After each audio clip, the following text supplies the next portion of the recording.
Yes, since it's is God's true. revelation and God's word, so he obviously knows the timeline and he has revealed it to us. Since I believe the No, no, Bible is no, no, true. no, no, no. You're not understanding. I'm asking, why do you think the Bible is true? So in other words, why do you think the Bible is God's word? Oh, there are many reasons. Uh, I've read it Give us in your best one. the best one. I think there is not just the best one. It is uh, various elements which you analyze, and it's like a puzzle which you put together, and then you have a picture which either convinces you or not. Well, just pick one to start with. Shroud of Turin. But how does the Shroud of Turin have anything to do with the Bible being true? It confirms the Gospels and the crucifixion and the resurrection. How does it confirm it? It confirms it because it is a supernaturally made image which could not have been made by a forger. Wait. What's the? So wait, because I see this is just going to go back to the same problem that you always avoid, which is I don't see how a supernatural agent predicts anything. So I'm not Yeah, sure I how think anything could be evidence for well, supernatural. I think we talked about this already. I told you that I think that your epistemological approach is not adequate and is not meaningful in order for you to come to secure and good conclusions. And I explained you why. You did? Yes. Wait, did you finish Does Shroud of anybody Turin? remember his? Does anybody remember his explanation? Well, I can quick recapitulate. The thing is that there are Okay. events in the past history which are not repeated, like the origin of life or the origin Mm-hmm. of the universe or the origin of Earth and so forth. So we do not Mm-hmm. have a time machine to go back and see what happened in the past. So all we can Mm-hmm. do is we can look around us, we can collect the evidence, and then try to make the best out of it and see where it leads us. And I think that it leads very, very powerfully and clear to the requirement of intelligence to set up all the things that we have around us. Yeah, but that's what we're trying to get you to justify. And in order to understand that, we'd have to understand what you mean by evidence if evidence is not something expected on a hypothesis, right? Because I didn't Okay, say anything about repeatability. I didn't say anything about repeatability or testability, right? All I said was that if you understand evidence as what's expected on a hypothesis, then it just seems like if you postulate an intelligent agent, it doesn't predict anything, and therefore yeah. there wouldn't be Yeah, the evidence thing is for that it. the thing is that there are things which you cannot actually predict. Like for example, in 1871 there was an article in Nature magazine from Ernst Haeckel, and Mm-hmm. he described cells as basically protoplasm, a zygote, Wait, did you say which was just. 1871? I just want to be clear. Can You I said. finish, please? Can I Wait, finish, please? Can I I just want to finish, know what. please? Can Was it I finish, please? 1871? Did you say I would like to 1871? finish what I was Was it saying. Yes, 1871? yes, I yes. would like to finish what I was saying. Okay, I was just checking. So back then, they basically thought that cells would be just a very simple kind of protoplasm. And scientific investigation has unraveled that cells are of utmost complexity, which is something that nobody could have actually predicted or imagined. And obviously, that demands an explanation. And I think if you look into the cell and you investigate and unravel all these things, start to comprehend them, then they permit to draw a very clear picture. Like I can ask you, do machines self-assemble? Yes or no? Maybe you should read an article from like 2022 Can Wait, you or answer wait, my, wait, can you wait. answer 2021. my America. question? Can you America. answer my Francesco question? is always getting in Can the you way. answer my question? Do machines self-assemble? Am I Yes or still no? connected? Yeah, yes, we can hear you. Yes, What does, sir. Yeah. what does this have to do with So believing in a young so Earth? so the question is, right? No, no, You I am saying asking you a you question. saying I would you like to know saying if machines you saying self-assemble. Yes or no? I'm not taking a position on that question. But So you don't see, know? So you don't know? I'm You just not don't know taking a if machines position can on it. self-assemble? You I don't see you why they don't. can't. Oh, you don't. So It's not have you like ever?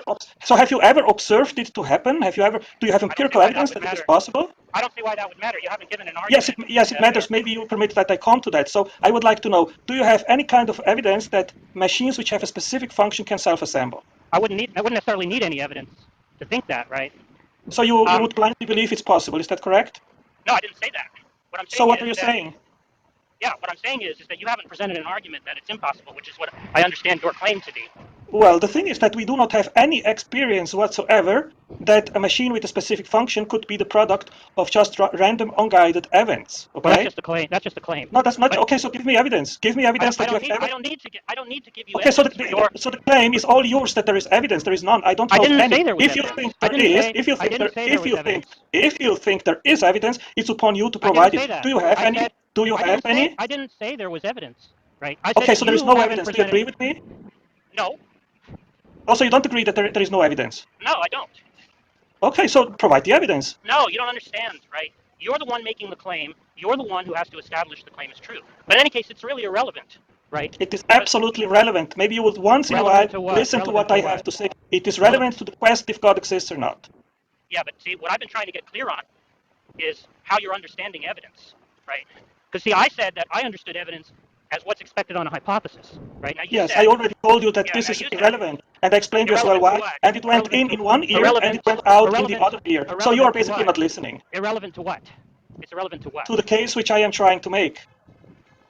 Yeah, but see, the point is, I'm still trying to understand what you mean by evidence, right? The evidence is that we have evidence that intelligence can make Now, see, machines for specific no, I function. didn't ask you Why what the are you evidence. interrupting me? Why are you Because you're not, interrupting me? Why are you interrupting me? Why are you interrupting me? because you Why are misunderstood. you interrupting Can me? somebody mute him? Why are you interrupting Can me? you? Can Why somebody are you mute him, interrupting please? me? Because Why are you you're a bot interrupting here. me? Blah, Why blah, are you blah, blah, blah. interrupting me? I wasn't Blah, asking blah, Why blah, you. are blah, you blah. interrupting Can me? somebody mute him? Can somebody mute him, Why are you please? interrupting me? Can somebody mute him, Oh, Why please? are you it's just interrupting Tom me? here. Otangelo, Is I there a think it is mic? funny how Why you're are doing you blah, blah, interrupting blah, me? blah, blah. Otangelo, Why Is are there you a just come mic? on, interrupting me? man. Why are you doing this to everybody? Yeah. No, So see, I'm not doing I that wasn't to asking everybody. you. I do You it to are. those which Shut him are up. Shut him up, disrespectful please. and cannot Shut him up, wait until please. I finish Can his you shut him It's up, sentence. just please? It's just Tom. Can you He's shut not him up, here. please? oh, Okay, he's back. Okay, he's so I back. wasn't asking you. I wasn't asking you what the evidence was. Right? I'm asking you what evidence is. Do you I am understand the trying to distinction? lead you. I am trying to lead you to a thought, and you are not listening. Would you Yeah. be willing once in a while to try to understand what I am trying to convey? No, I want an answer to my question. Oh, you don't want that. Okay, so I Yeah. finished with you. Otangelo, please, listen. He just wants to know what the definition of evidence is. Can you just provide that so we can move on? Okay, I can define evidence as something which leads or demonstrates a certain direction which leads to a conclusion, but I personally prefer to define evidence as something which we observe, we establish it exists, and use it as a premise or a basis point to then investigate where it leads. Yeah, but that's not really an answer to my question, right? Because see, what I'm saying is, if we understand evidence as what's expected on a hypothesis, right, then we can show how it is, right, that some observation raises the probability of some hypothesis being true. I Because, told you that yeah, God I don't know only why you're makes interrupting. certain things I don't know why you're because you're interrupting. I repeating don't know why yourself you're after we did. interrupting. I really don't know why you're interrupting. Okay, so what I'm saying is that a hypothesis generates a predictive He's gone. expectation. He's gone. Okay. Blah, blah, blah, Yeah, blah, blah, blah. I'm actually trying to train him as well, the way that I did with Matt Adams. Although Matt Adams is like very inconsistent, right? Like he Yeah. he gets triggered. Like he'll claim, I'm making an effort to, listen to people and, you know, not engage in, whatever it's what we call troll behavior. And it seems sincere, right? And then he gets triggered, and it's like it starts all over again. It And all goes then out the window.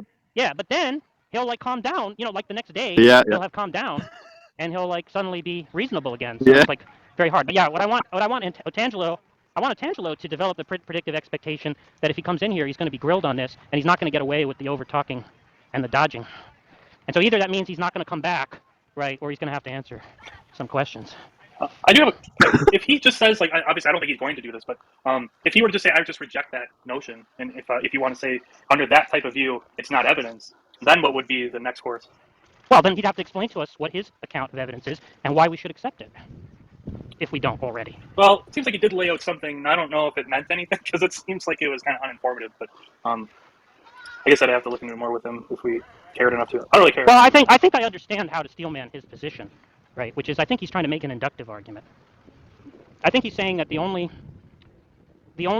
machines, or let's just say, the only things we know of that have like these coding properties, right, are well, it's not true that the only ones we know of are designed, but prior to the discovery of DNA, right, you could say that the only thing we knew of that had these kind of like coding properties were designed objects, right, like computers, right.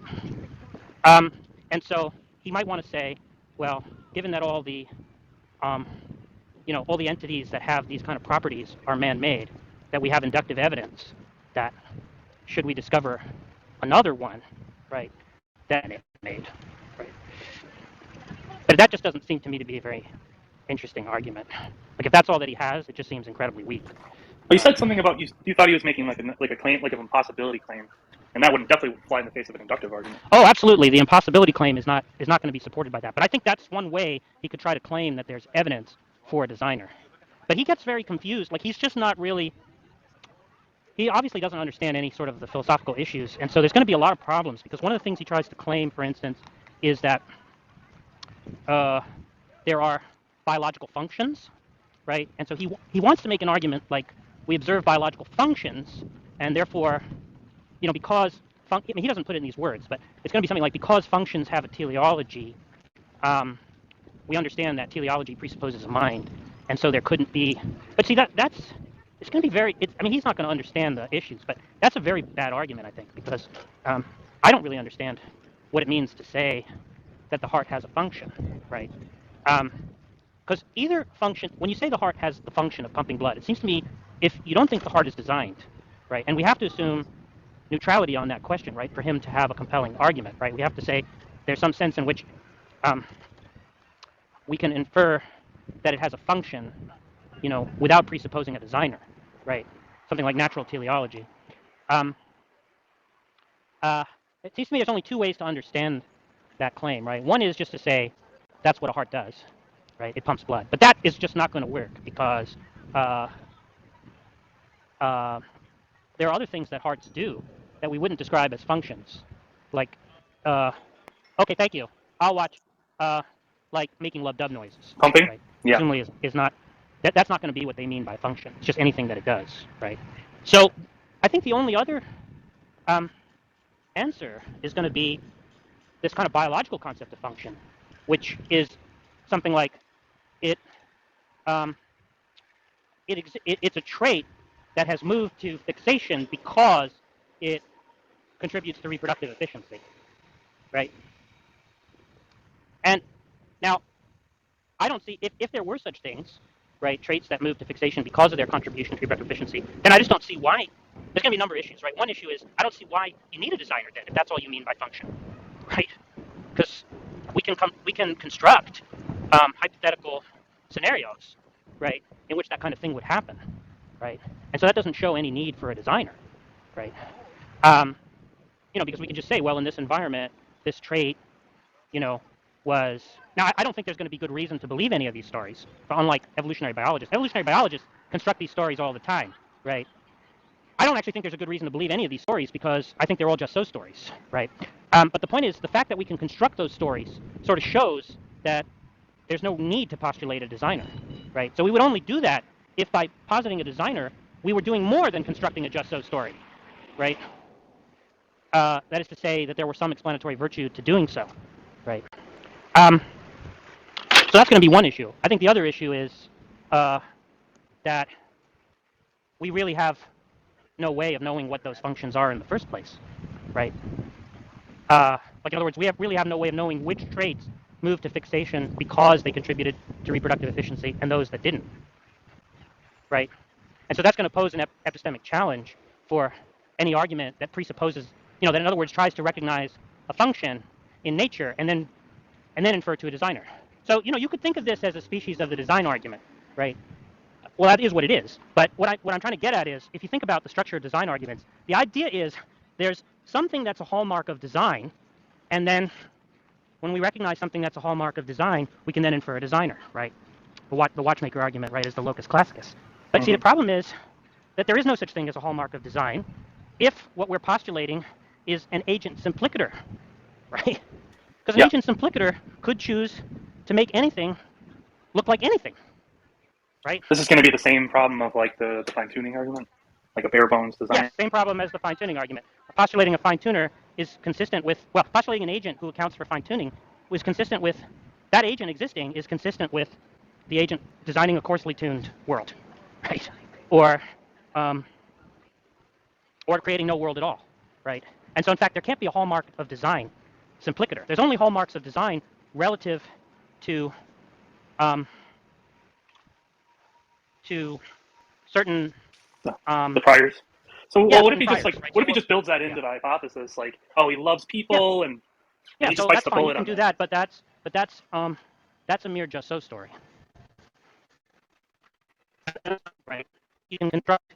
You can make. First of all, each time you build something in that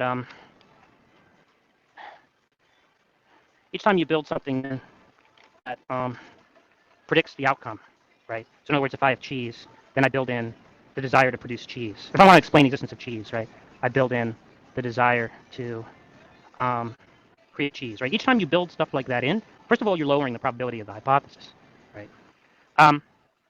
But thing is, what you're doing is basically constructing a just so story, right? And those are not usually going to be very convincing because anybody can construct. So first of all, you're going to have this problem of like the stalking horse question, right? You're familiar with that? Right? Am I still connected? You're lagging a little bit. Oh, sorry. Yeah, I'm in sort of a dead space. Hey, how are you? Thank you. So there's this idea of a stalking horse objection. Are you familiar with that? I might have heard it, but I never heard it by that name. Okay. Well, it's just the idea that I'm sure you're familiar with this. That for every intentional explanation, you can posit a dispositional explanation. Sure. Dispositional explanation that matches it point by point, right? Yeah. So that's going to be one issue. But then the other thing is, I'm sorry. The other thing is that you're not going to want a mere just so story. You're going to want. So, I mean, there may be cases, right, where we have nothing better than a just so story, right? But they're very easy to construct, right? This is sort of the idea behind evidence comes cheap. I'm sure you've heard that idea, that evidence comes cheap. Yeah. Same with like just. Yeah. It's just like, my shoes are missing, shoe stealing fairies. That means there's evidence for shoe stealing fairies, right? Yep. So it's very easy to construct these kinds of stories, right? And so because that's the case, we usually want something more to believe them, especially if, there's going to be explanatory costs, right? So in the case of like the God hypothesis, it seems to me there are going to be a lot of explanatory costs, right? Where it's not going to integrate with our background knowledge, at least for many of us. It doesn't have a track record of past predictive success, right? It's not ontologically economical, and so on, right?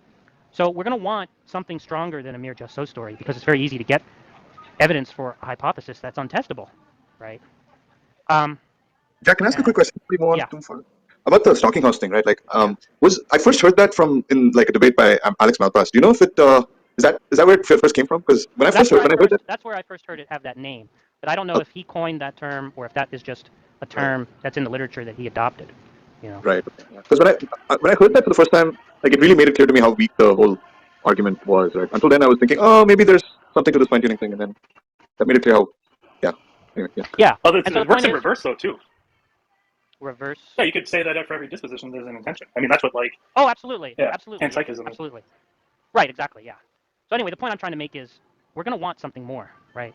Like novel predictions, or are you familiar with this idea of progressive research programs in philosophy of science? I don't think so. Well, there was a philosopher of science who was a sort of influenced. He was actually a disciple to some extent of Popper, or like one of his students, named Imre Lakatos. And he thought there was a problem with Popper's view, and he was influenced by Thomas Kuhn's Structure of Scientific Revolution. And he sort of attempted to kind of like correct Popper. And he came up with this idea, right, that the way to understand rationality in science is to understand not so much an individual theory in relation to a body of evidence, but kind of like understanding something as a research program, which he understood as having a temporal dimension. So we kind of look over time to see whether a research program is progressive or degenerating. And he thought that the basic idea was that a progressive research program. See, he wanted to accommodate the possibility that there was disconfirmation, because he thought that lots of theories are disconfirmed, but they're still maintained, and he didn't think that was irrational, right? He thought that because of the Duhem, you're familiar with the Duhem-Quine thesis, right? It's been a while since I heard The Duhem-Quine thesis. Duhem-Quine thesis is just the idea that there's underdetermination of theory by evidence. So if you have a theory that predicts, and this is why the prediction thing is really important. This is why I was sort of bringing this up with Otangelo, right? It predicts certain observations, and that makes it possible to disconfirm it, right? Because if something that's not consistent with those predictions is observed, that counts as evidence against the theory, right? But of course, Popper sort of just treated it as sort of too simply as straightforward falsification, right? We encounter something that's not predicted, we can then discard the theory, right? And philosophers of science pointed out, this is really not a good description of how science works, because an observation that's anomalous with respect to a theory, it is not usually taken to be fatal to the theory, because there's lots of reasons why you could have an anomalous observation, right? It could be, for instance, that there's something wrong with your detectors, right? An anomalous observation underdetermines whether the theory is false, right? Because it could be some background assumption which is false, right? And so Lakatos wanted to accommodate this fact, right, by thinking about how a research program responds to such anomalies, right? And he thought that the mark of a progressive research program, as opposed to a degenerating research program, was that what degenerating research programs do is adopt ad hoc auxiliary hypotheses to immunize themselves from falsification, right? And he thought that when when a research program, that has a kind of core set of what he called a hard core of propositions that constitute its identity as a research program, when that research program encounters an anomaly, it's progressive if it adopts an auxiliary hypothesis to account for. Thank you so much. Have a good one. For the When it anomaly. adopts an auxiliary hypothesis to accommodate some anomaly, right? Like saying, the detectors were wrong or whatever, right? That it generates novel content that can then be tested and confirmed. So normally, like these ad hoc things will lower the probability of these hypotheses because you're adding on more. But it's like Yeah, but the the point idea is you have to adopt an auxiliary hypothesis. There's no getting around that because you have to assume that something explains. I mean, if you have, methodologically, methodologically, you're going to have some kind of principle of sufficient reason, right? I'm not saying that there's going to be this. I'm not saying to do science you have to have this broad metaphysical commitment to a PSR, right? But something like a PSR is built into the practice of science, right? Because the point is, what science is trying to do is explain, right? And so the point is, it's going to be assumed that something explains why this theory can be both true and this observation be prima facie inconsistent with the theory, right? So, I mean, if you adopt the hypothesis that the detectors were malfunctioning, right, you are adopting an auxiliary hypothesis, Yep. right? Now it's So- purely ad hoc. It's going to be a purely ad hoc move unless you can provide independent evidence that the detectors were malfunctioning. That's what I was about to ask. So So it's progressive if like the ad hoc hypotheses are like more confirmed. the auxiliary hypothesis. Sorry, auxiliary. They're only ad hoc if they generate no novel content. Yeah, that's what I meant to say. Auxiliary hypotheses, like the I don't know, whatever detectors are wrong, so that's why it didn't show our prediction. They go look into it, and they do find out they were incorrect or something. Yeah, exactly. Because the point is, somebody could always get out of an evidential pickle by just saying the detectors broke. Right? And so some theory, if you just said every time you encountered an anomaly, oh, that's because the detectors malfunctioned, right? We would just think this is a joke, right? Yeah. So of course we don't want you. I mean, there may be times when we can't prove that one way or the other, right? Like what if the detector got blown up, right? After it gave us the anomalous observation, the detector got accidentally destroyed, right? Well, presumably there isn't much we could do in that case, right? But if we kept encountering similar observations in similar circumstances, similar observations in similar circumstances that were inconsistent with the theory, we'd have to account for that, right? Otherwise, we would just have a theory that was repeatedly disconfirmed, right? Unless we kept adopting ad hoc auxiliary hypotheses, right? But that would just be to be playing the game of making my hypothesis immune to falsification.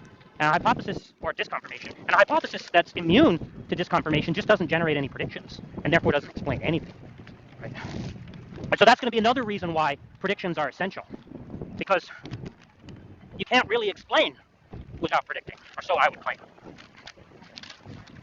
Now, I mean, I'm not saying that Lakatos is the last word on philosophy of science. There have been criticisms, and I'm not really sure. I mean, I feel like I have to do more reading about it to come to a conclusion. But you can sort of see the basic. I think the basic idea has to be at least partly right. So this actually kind of ties into something I talked to Jonathan about briefly when he was on here.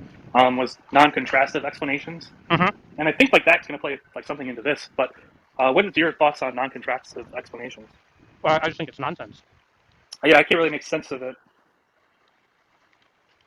I mean, it seems like I mean, I'm not an expert on the metaphysics literature, so you might want to ask Troyer or Philip or maybe Venus about this.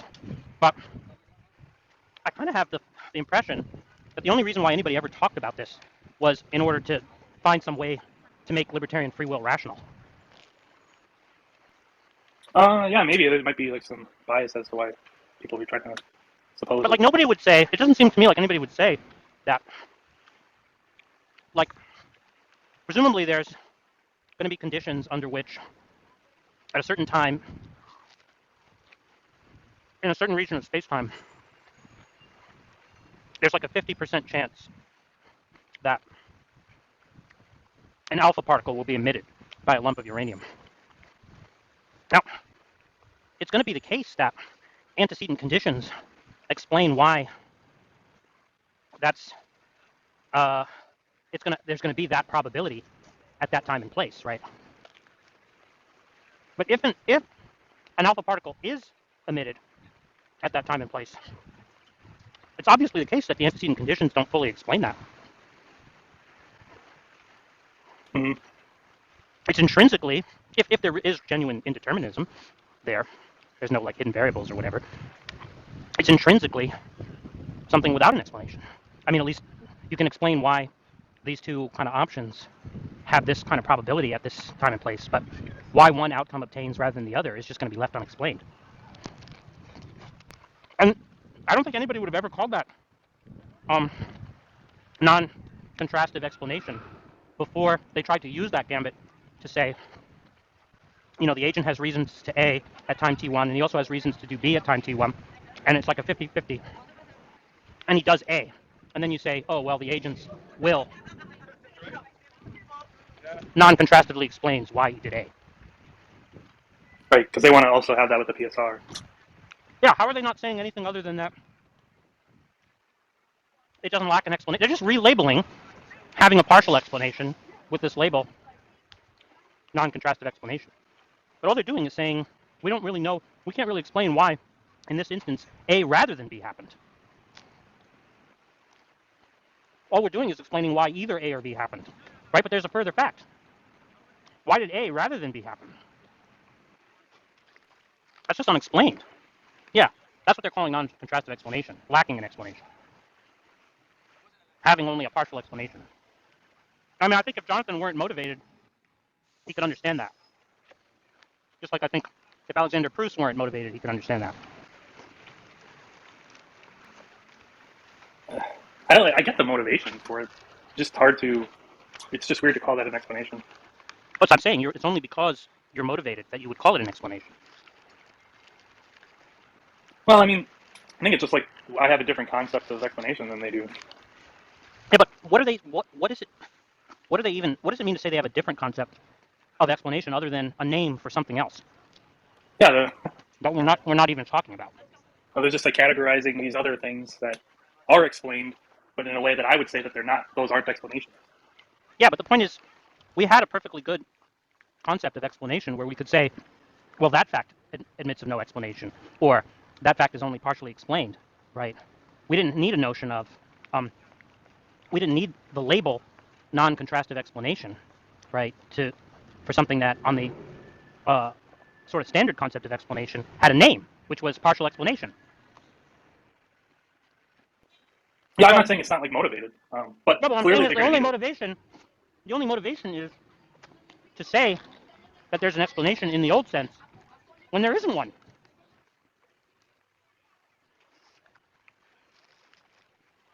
Well, I mean, if they want to rescue the idea of like libertarian free will, it seems like they are going to need something that works with both the PSR and that. Yeah, And I understand that. I'm just saying that adopting a label for something that means the explanation is incomplete by saying it's explained is just a form of obfuscation.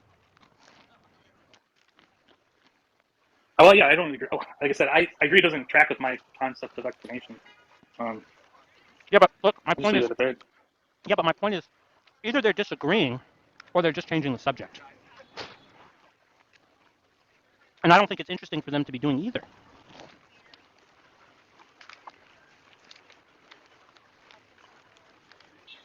Yeah, I don't really have anything further on that. I was just kind I of mean, like curious on your thoughts. think about something like externalist justification, right? Hmm? Do you think it's really an answer to the question? If you say, I believe in God, and I ask you, well, what justifies that belief? And you say, well, if God existed and God designed me to have truth-tracking cognitive faculties, then I would have a justification for this belief. And I'm presuming that I do. Do you think that would really be an answer to the question I'm asking? Yeah, I mean that's just like the problem of externalist epistemology, right? I think what they're doing is talking about something else. When I ask for a justification, what I'm asking for is a reason. And by that I mean, something like an inference, right? Yeah, I'm not. And what they're doing is offering some kind of conditional statement. If it were the case that X, right, then my belief would likely be true, right? But I'm not asking if it were true, if X were true, would this belief be likely? I'm asking why do you believe this? It's not an answer to the question to say, well, if God existed, I would likely believe this, and it would likely be true. That's just not the question that I'm asking. Now, externalists want to say they're just disagreeing about justification, right? That's not what they're doing. They're literally changing the subject. They're just not answering the question that I'm asking.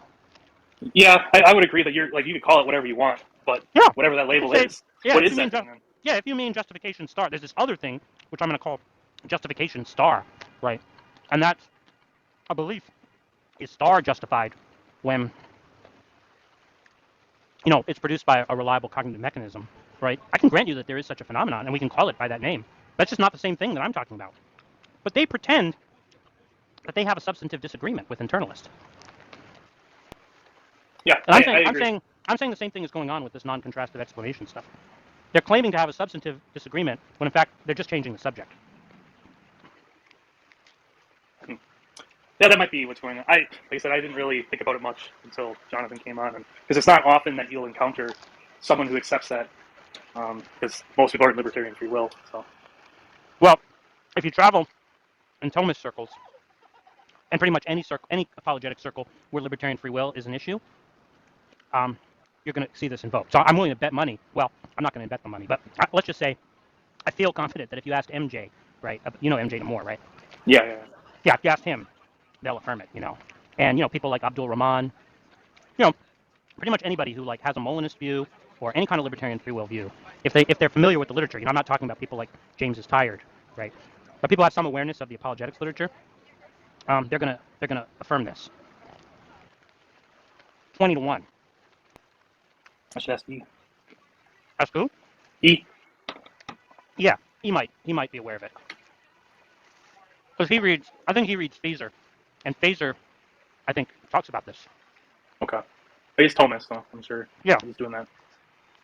I'm just saying, if you were a Thomist who only read, didn't read like the commentary on Thomas from the past 25 years, you wouldn't necessarily invoke this notion. But since people like Proust and Kuhns and so on, Phaser have entered the game, this has now become a big thing, non-contrastive explanation. So why don't they?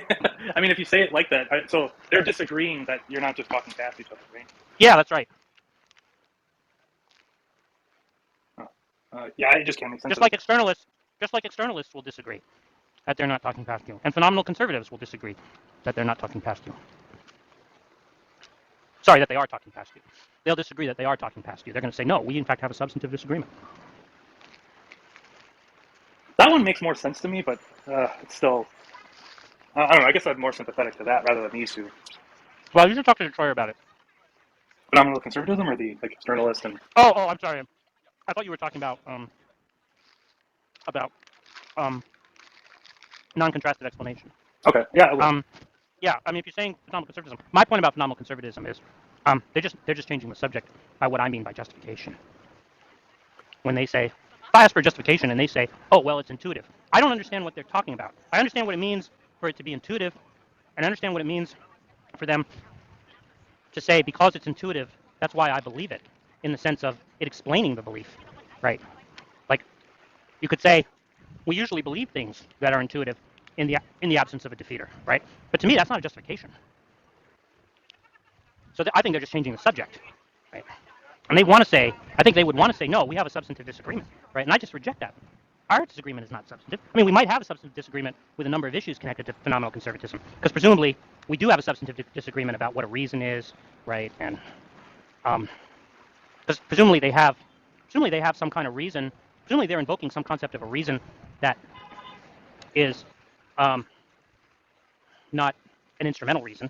Presumably they think there's some kind of like reason that's there independent of aims, and I have no idea what those things are. So we probably have a substantive disagreement about that, because I just assume those things don't exist, and when they're invoked, people are talking gibberish. So we probably do have a substantive disagreement about that, though it's probably not going to be easy to resolve, because when somebody starts saying stuff that appears to you to be gibberish, and then they say, well, it's a semantic primitive, it just seems like that's the end of the discussion, at least in most cases. Yeah. If you can't understand it and then they can't, I agree. You would just kind of. But the point is, although we substantively disagree about that, presumably, I don't think we're substantively disagreeing when I say, what's your justification? Because I think people who talk about categorical reasons are changing the subject. They're changing the subject of what I mean by a reason. I understand what it means to say you have a reason to take the train if you're trying to get to New Jersey as quickly as possible, since the other option, walking, is slower. But if somebody says you have a reason to go to New Jersey, right, independently of any further aim, right, when you don't even have a desire to go to New Jersey, I don't know what they're even talking about when they say you have a reason. That, to me, is changing the subject. Now, there could be these other things called schmeasons that they are invoking, right? Though, as far as I'm concerned, it's gibberish. Because if I ask them what a schmeason is, they're just going to say it's semantic primitive. So I think with the phenomenal conservative, it's the same thing. They think there is this thing called a schmeason, to believe, right, which is conferred. I'm calling it, they're not going to call it a schmeason, but I'm going to call it a schmeason, right? There's a schmeason to believe some proposition because it appears to be true in the absence of a defeater. That, to me, is a substantive disagreement. But when I say, well, what is your reason for believing X, they're changing the subject. You see what I'm saying? Because if they say it's intuitive, it's not what I mean by a reason. It may be what they mean by a schmeason, which I have no idea what that is, right? But it's not what I mean by a reason. I was just thinking about like the categorical reasons. So you reject like the Kantian, even like that type of. No. I think the Kantian thing is fine. I just think that. So when I say categorical reason, I just mean external normative reason. So I mean a reason that one has independently of one's aims. Kant's sense of categorical reason is not actually independent of one's aims.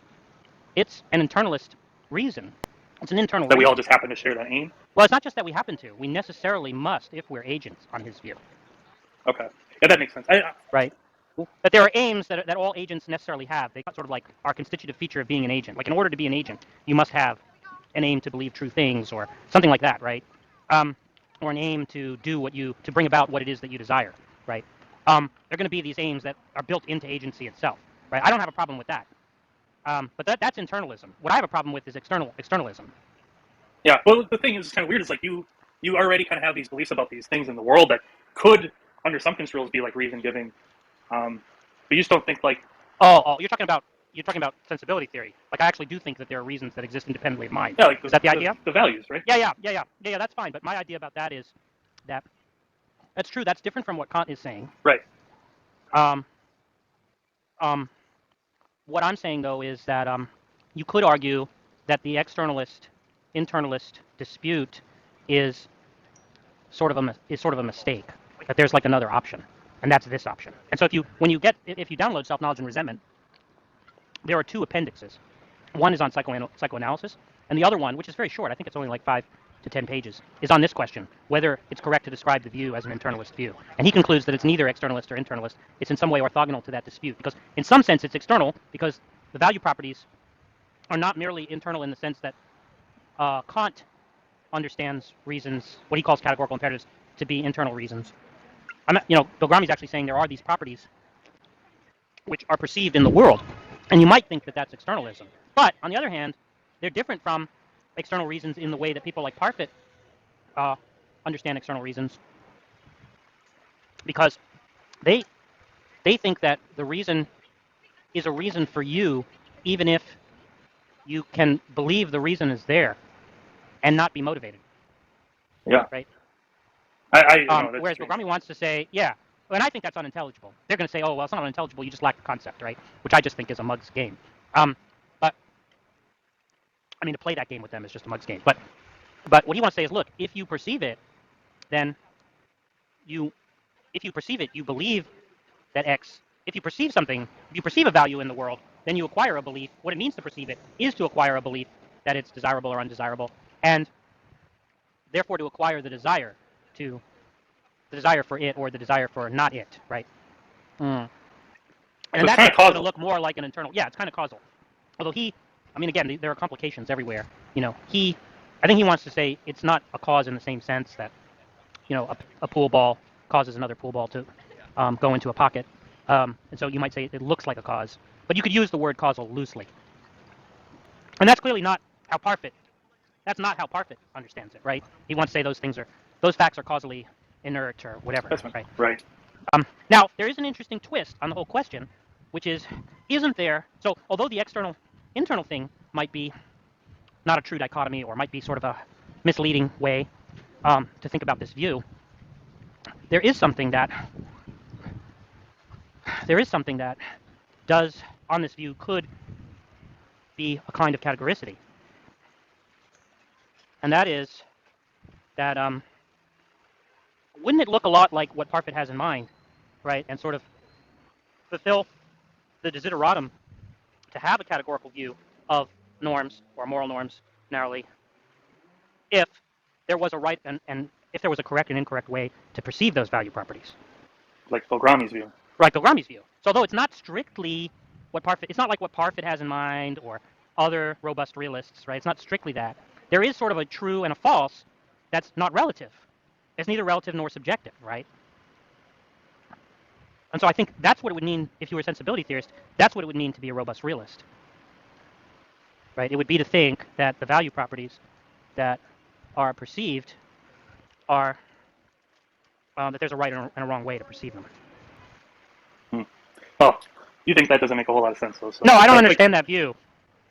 Although I'm not sure it's totally hopeless. I mean, if I had to bet, I would say it doesn't make any sense. That the problem is not with me, but it's with Belgrami. But I've usually been wrong when I thought Belgrami was wrong about something. But there are a few cases where I think he's mistaken. So this is one of them. But I do have some kind of avenues available to me whereby I might be able to resolve this, because I need to talk to Philip and Josh about one idea I had about this, and also there's an essay that he wrote that I need to go through again. I never really read it all the way through. I sort of skimmed parts of it, and I kind of feel like it sheds more light on what his view could be, and so it might help me figure out what his view really is. I just haven't gotten around to it. It's too many things to do in a day. So at some point, I'll reread that essay. You said you had some potential answers. What was one of them, or some of them? For how his view is supposed to work? Yeah, like how to delineate the correct way. Well, the idea I have is this. Are you familiar with Davidson's argument against skepticism? Probably. Probably have heard it. So he has an argument that goes like this, right? Like, we couldn't.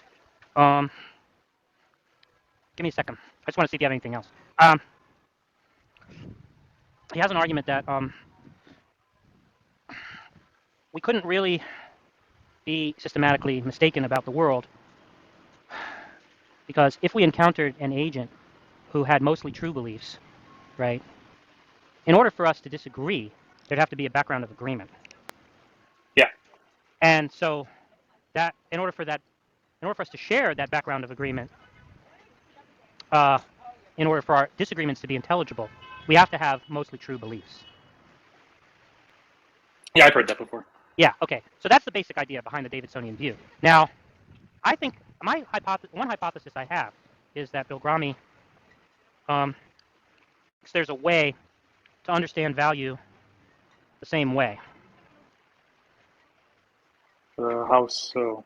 I think what he might want to say is that that in order for us to disagree about values, there might have to be a background of agreement about values, and therefore there couldn't really be sort of systematic disagreement about morals. Wouldn't your view be more like saying that there just aren't disagreements? Well, see, what I want to say is, for me, right, I might have a value, right, that torture is wrong, right, and so I have some kind of disagreement. And now that means that I will, that the fact that I think torture is wrong is going to explain certain things about me, right, like the fact that I am going to prevent other people from committing torture, or not torture people myself, or try to rescue people who are being tortured, or whatever, right? And so, so you could say that somebody who thinks torture is good does have a substantive disagreement with me, in that sense, right?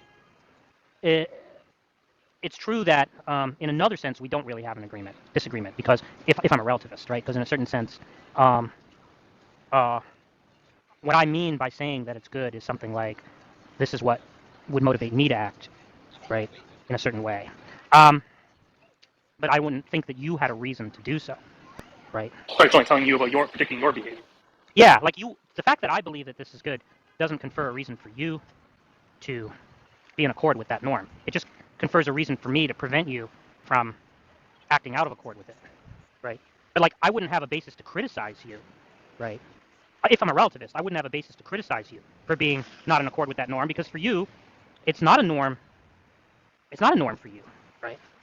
But I think that Bilgrami may think that the way in which relativism is overcome in the realm of value is going to be in the same way that it's overcome in the realm of non-value, which is the Davidsonian way, right? Which is to say, look, there can't really be relativism, because relativism would imply that there could be two coherent contradictory views. But if there were two coherent contradictory views, in order for that disagreement to be intelligible, there'd have to be a background of agreement for it to be intelligible, right? So I think he thinks value works the same way You know that as it does. response that you told me about to the companions in guilt argument about like how basically denying one doesn't result in like a contradiction because like you're not just denying epistemic norms. And maybe that's Oh kind of yeah, like the same idea. yeah. Like because like you can have a non-substantive, just like you're not actually having a dispute under this because there's not like an issue with it being the value because there's not background beliefs about like I don't know the world.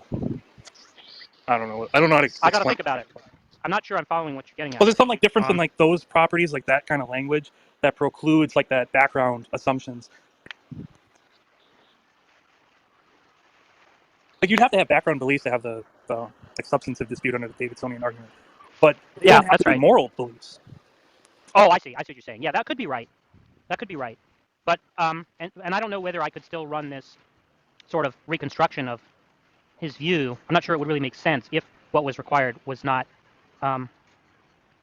disagreement about what was required in the background was not agreement about certain moral propositions, but merely agreement about some other propositions. Maybe that would, if that were all that was required, then maybe this way of vindicating Bilgrami would not get off the ground.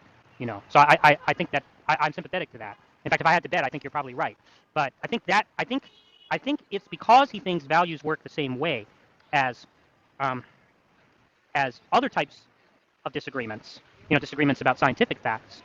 That I think he thinks that relativism is going to be defeated in the realm of value. Relativism about value is going to be defeated. Now, I think another issue for what I'm trying to say in behalf of Bilgrami is, well, what do we do in those other cases, right?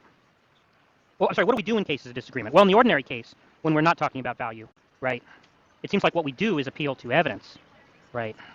Now, of course, you could say, well, evidence is theory-laden. This is what Bilgrami says, right? Evidence is theory-laden, so it seems like evidence is not enough. But if he thought that evidence was not enough, that seems like that would commit him to relativism unless he thought there was something else, right, besides evidence that allows us to resolve disagreements. And so since I know he's not a relativist, he must think that, right? So he thinks that there's something we can appeal to in the background that allows us to resolve disagreements in the scientific case, even when, you know, evidence is sort of, even when there's a disagreement about what the evidence is, right? Because somebody will say, well, this is actually evidence for the particle theory, and somebody else will say this is evidence for the wave theory, right? He definitely thinks there's something in the background there that allows those disagreements to be resolvable. Otherwise, he'd basically be committed to relativism, and I know he's not a relativist. So I think he must think that there's going to be something we can appeal to in the background that allows us to resolve disagreements about value. And I think that's connected to this idea that he understands values in a coherentist way, right? Because he thinks our values are justified by other values, and they don't bottom out. They don't bottom out in anything. It's just a web of different values, right? Yeah, And so that if might. that's the case, right, then it seems like maybe there's a way to,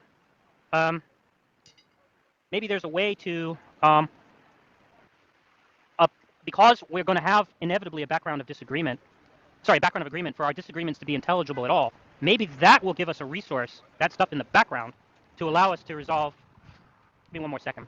To allow us to resolve moral disagreements. And he talks about in this essay, which is the essay I need to reread, he talks about how it may be the case that we arrive at a kind of stalemate in certain cases, but where it doesn't seem like there's anything we can get a grip on in the other person's sort of perspective such that we can find common ground to resolve our disagreements, right? Because a certain amount of common ground is going to be required for us to resolve our disagreements. Mhm. And then he says, well, the interesting thing, though, is that there's another factor at play, which is history. And history means that our values evolve, over time. I guess that's redundant. History means our values evolve over time. And that means that we may be in a temporary stalemate with our interlocutor, but as their values change, we might be able to discover the common ground that allows us to resolve the disagreement. And so I think that essay, if there's a way to get to the bottom of this without, sort of having a long conversation with Bilgrami, it might be that essay, reading that essay carefully, that allows that to be done. So that's the best I can come up with at the moment. But I have to say, I'm skeptical about all this for the reasons, I'm skeptical that this can work for the reasons that I talked to you about before, which is just that, when we're dealing with scientific disagreements, it does seem like we have this idea of testability, right? What's predicted if this hypothesis is true? And as I've explained to you before, with value, I just don't see how there's anything quite like that.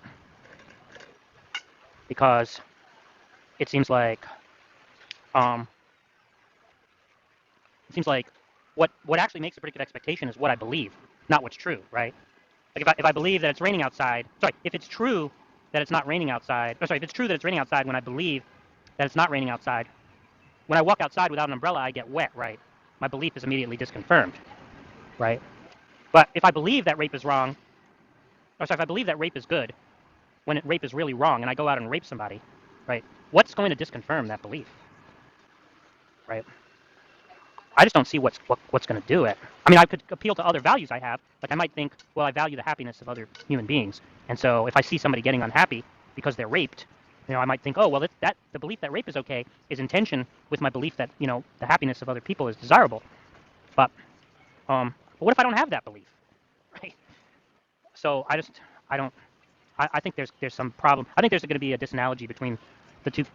My current view is there's a disanalogy between the two cases that between the case of value and non-value that Bilgrami denies. But I think he's probably mistaken about that.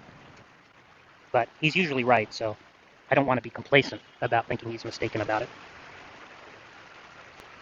Yeah, like I said, I'm pretty interested in hearing about that. So whenever you get to that paper, Yeah. what you come up Who with. knows when that's going to be, but yeah. Someday. Maybe when his book comes out in the next 5 years.